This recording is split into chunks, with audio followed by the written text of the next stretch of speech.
శ్రీ గురుభ్యో నమః 2024 జూలై 11వ తేదీ గురువారంతో ప్రారంభమై 20వ తేదీ శనివారంతో అంతమయ్యేటువంటి ఈ 10 రోజుల్లో కర్కాటక రాశిలో జన్మించిన జాతకులకి ఫలితాలు, సూచనలు, సలహాలు క్లుప్తంగా 4 పాయింట్లు తెలియజేయబోతున్నాను. అదేమిటంటే, ఇక ఈ పాయింట్ చెప్పబోయే ముందుగా మరొక ముఖ్య గమనిక ఏమిటంటే, శని వక్రగమనం జరుగుతున్నది 139 రోజుల పాటు. అది జూన్ 30వ తేదీ ఉదయం 7:11 వక్రగమనం ప్రారంభమైంది. నవంబర్ 15వ తేదీ వరకు ఉంటుంది, అంటే 139 డేస్. శని వక్రగమనం అంటే ఏమిటి? ఇది శిక్షాకాలము. మనం ఎన్నో రకమైనటువంటి కార్యక్రమాలు చేస్తుంటాం, కార్యాలు చేస్తుంటాం, కర్మలు చేస్తుంటాం. కొన్ని అనుకూల కర్మలు ఉంటాయి, కొన్ని వ్యతిరేక కర్మలు ఉంటాయి, కొన్ని పాప కర్మలు ఉంటాయి, కొన్ని పుణ్యకర్మలు ఉంటాయి, కొన్ని గతజన్మ కర్మలు ఉంటాయి, కొన్ని కావాలని వాంటంగా తప్పు చేస్తుంటాం, ఒక్కసారి పొరపాటున తప్పు చేస్తుంటాం. కనుక తప్పులు చేసిన వారిని శిక్షించడానికి, ఒప్పు కర్మలకి రివార్డ్స్ ఇవ్వటానికి, అందజేయటానికి ఆయన గారు వచ్చారు. ప్రతి సంవత్సరం వస్తారు. అందులో జూన్ 30వ తేదీ ఉదయం 7:11 వచ్చాడు కదా. రాగానే వెంటనే ఆయన ఫైల్ తీసుకొని ఎవరెవరికి ఏ శిక్ష వేయాలో, ఎవరెవరికి ఏ రివార్డు ఇవ్వాలో, ఎవరెవరికి ఏ అవార్డు ఇవ్వాలని చేయడు. ఆయన స్థిమితంగా సేద తీర్చుకుంటాడు. సేద తీర్చుకొని కాస్త స్థిమితంగా ఆలోచన చేసి అప్పుడు మొదలు పెడతాడు. ఆయన ఎప్పటి నుంచి మొదలు పెట్టబోతున్నాడు? ఈ నెల 16వ తేదీ మంగళవారం మధ్యాహ్నం 11:19 నుంచి ఆయన ఇంకా ఫైల్ తీసుకొని ఎవరెవరికి ఏ సర్టిఫికెట్లు ఇవ్వాలా, ఎవరెవరికి ఎలాంటి పోస్టింగ్ ఆర్డర్స్ ఇవ్వాలా, ఇవన్నీ కూడా ఉంటాయి. మీరు ఎక్కడ కంగారు పడద్దు. ఈ 50 రోజుల పాటు రాశి ఫలితాలు చేయలేదు. ఎందుకు చేయలేదంటే ఓపిక లేక కాదు, అనారోగ్యం ఉండి కాదు. ఏమిటో ఒక్కోసారి రాశి ఫలితాల్లో అన్ని వ్యతిరేక కార్యక్రమాలు వస్తున్నప్పుడు ఫలితాలు కూడా కొన్ని వ్యతిరేకంగా చెప్పాలంటే మనసు నాకు కొంచెం బాధపడుతుంది. చాలామంది రాశి ఫలితాలు ఎలా ఉండాలంటే, వారికి ఇంద్రుడు అవుతావు, చంద్రుడు అవుతావు, వివాహం అయిపోతుంది, బ్రహ్మాండంగా ఉంటుంది, సంతానయోగం వస్తుంది, జాబ్ వచ్చేస్తుంది, నెత్తిని కిరీటం పెడతారు, ఇలాంటి చెప్తుంటే అబ్బా బ్రహ్మాండం ఉంటారు. అవి కావు. ఆ తర్వాత తిట్టుకుంటారు. అలా కాకుండా చాలా జాగ్రత్తగా ఉండండి. ఇలాంటి సమస్య వచ్చే అవకాశం ఉంటుంది. ఏమంటే పనికిమాలినోడు అన్ని నిద్ర లేవగానే ఈ రాశి ఫలితాలు విందామని కూర్చొని ఇవి చెప్తున్నాడే అట్లా అనుకుంటారు. అందుకే నేను కొంచెం స్థిమితంగా కూర్చున్నా. యూట్యూబ్లో వీడియోలు పెడితేనే నాకు డబ్బులు వస్తాయి. ఇప్పుడు డబ్బులు కూడా పోయినాయి కదా అని నాకేం డబ్బులు ఎక్కువ ఉండి కాదు, కానీ ఎందుకో మనసు బాధ చెందింది. అందుకే చాలామంది తిరిగి త్వరగా పెట్టండి గార్గే గారు అని వీడియోలు పెట్టకపోతున్న కారణంగా మేము సమస్యలకు లోనవుతున్నాము అని చెప్పిన కారణంగా మళ్ళీ నేను స్టార్ట్ చేసిన. వీళ్ళంతవరకు నాకు ఆపటం అనేది ఇష్టం లేదు, కానీ చేయలేకపోయినా. ఎందుకంటే ఇలాంటి మనసులో ఉంటే చెప్పలేకపోతున్నా. ఇప్పుడు శని వక్రగమనం తప్పదు. కనుక చాలా జాగ్రత్తగా ఉండండి. మీరు చేసిన అనుకూల కర్మలుంటే శిక్షలు పడవు, రివార్డ్స్ వస్తాయి. ఏమన్నా ప్రతికూల కర్మలుంటే లైట్గా ఆయన దండిస్తాడు. ఇకపోతే ఇవి కాకుండా ఈ జూలై నెల 26వ తేదీ నుంచి ఆగస్టు 20వ తేదీ వరకు మీకు లాభస్థానంలో కుజుడు, గురువు ఏక నక్షత్ర సంచారం జరుగుతుంటుంది. కుజుడు పాపగ్రహం, గురువు శుభగ్రహం, బట్ ఇద్దరు కూడా మిత్రులే. అయినప్పటికీ కూడా దాని యొక్క ఫలితాలు ఒక్కోసారి వ్యతిరేకంగా ఉంటుంటాయి. ఆ తర్వాత జూలై నెల 16వ తేదీ మధ్యాహ్నం 11:19 నుంచి జూలై 31వ తేదీ వరకు మీ రాశిలోనే, కర్కాటక రాశిలోనే రవి శుక్రుల కలయిక కనబడుతుంది. అది కూడా కొంత మైనస్ పాయింట్స్ వస్తుంటాయి. సో ఆ తర్వాత ఈ 10 రోజుల్లో 4 పాయింట్లు తెలియజేస్తారు. అందులో మొదటి పాయింట్ ఏమిటంటే, 11వ తేదీ ఉదయం నుంచి 14వ తేదీ ఉదయం 8:43 వరకు డబ్బు విషయంలో ఎక్కువ జాగ్రత్త తీసుకోవాలి. మాట్లాడే ప్రతి మాట ఆచితూచి మాట్లాడాలి. కుటుంబ విషయాల్లో జాగ్రత్తలు తీసుకోవాలి. ఏదైనా కంటికి ఏదైనా చిన్నపాటి లోపం ఏదైనా ఏర్పడితే వెంటనే వైద్య సలహాలు తీసుకునే ప్రయత్నం చేయండి. ఎక్కడన్నా మీకు నచ్చకపోతే కామ్గా ఉండండి, అంతే తప్ప ఎదుటి వారిని ముఖాన్ని మాత్రం చెప్పొద్దు.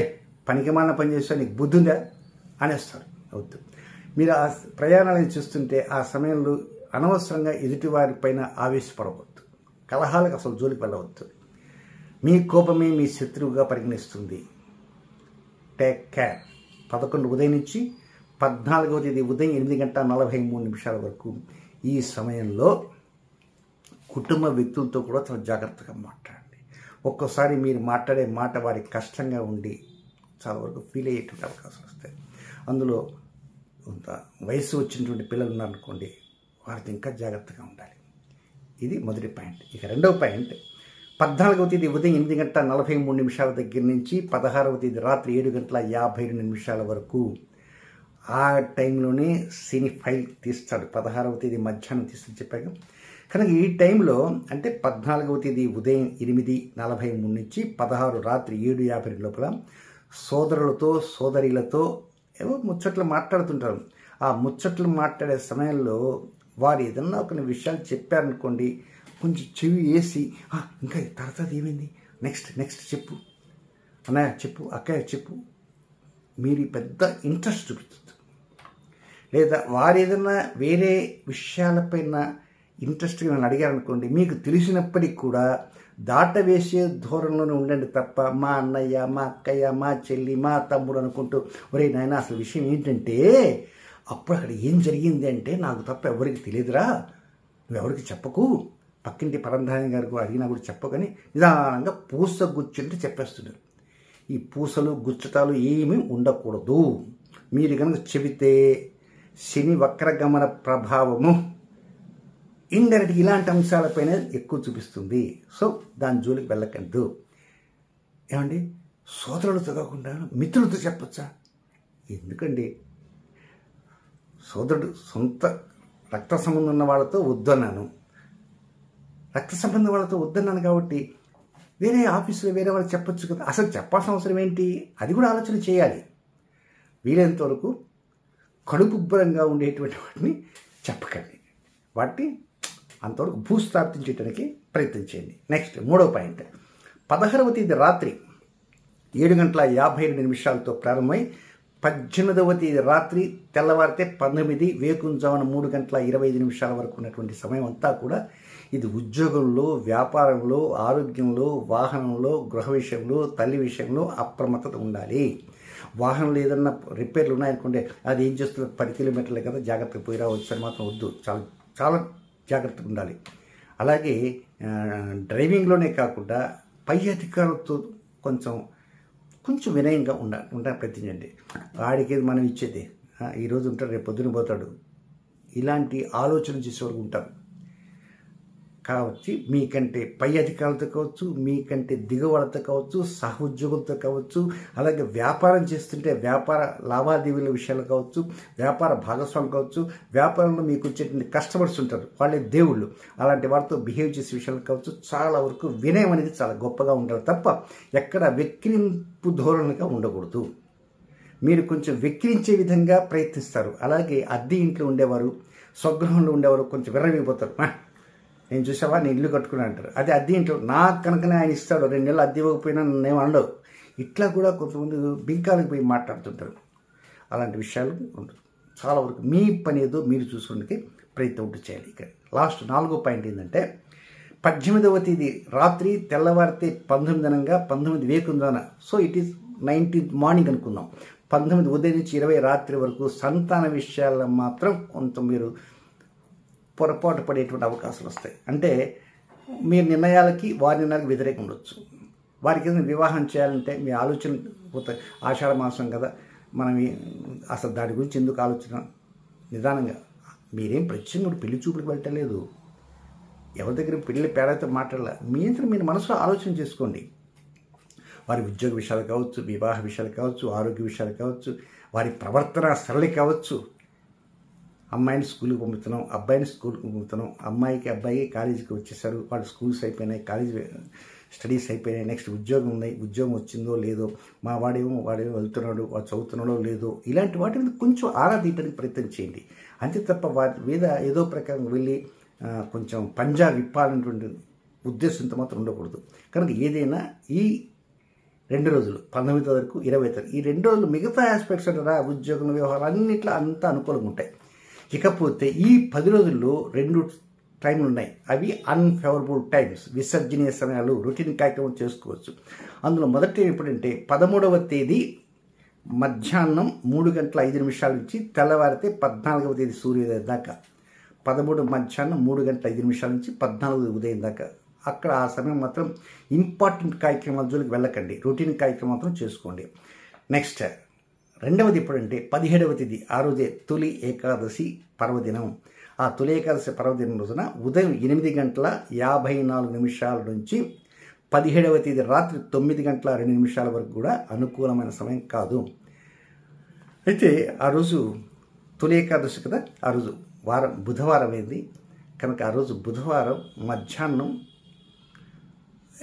1:30 రాహుకాలు వెళ్ళిపోతుంది కనుక 1:30 నుంచి రాత్రి పడుకోబోయే లోపల, రాహుకాలు వెళ్ళి రాత్రి పడుకోబోయే లోపల మీకు ఎవరైనా ఫోన్ చేసి ఒక మంచి సహాయం కావాలండి, మీరు చాలా ఇంద్రుడండి చంద్రుడండి, మీరు ఘనంగా పోయారనుకోండి, మీరు వెంటనే వారి మాటలు విని నన్ను కనుక అడిగాడు కనుక ఇతనికి ఎట్లయినా సహాయం చేయాలి అనేటువంటి రీతిలో మీ అవతలు మర్చిపోయి ధన సహాయం కావచ్చు, ఏదో ఒక సహాయం మాత్రం చేయకండి.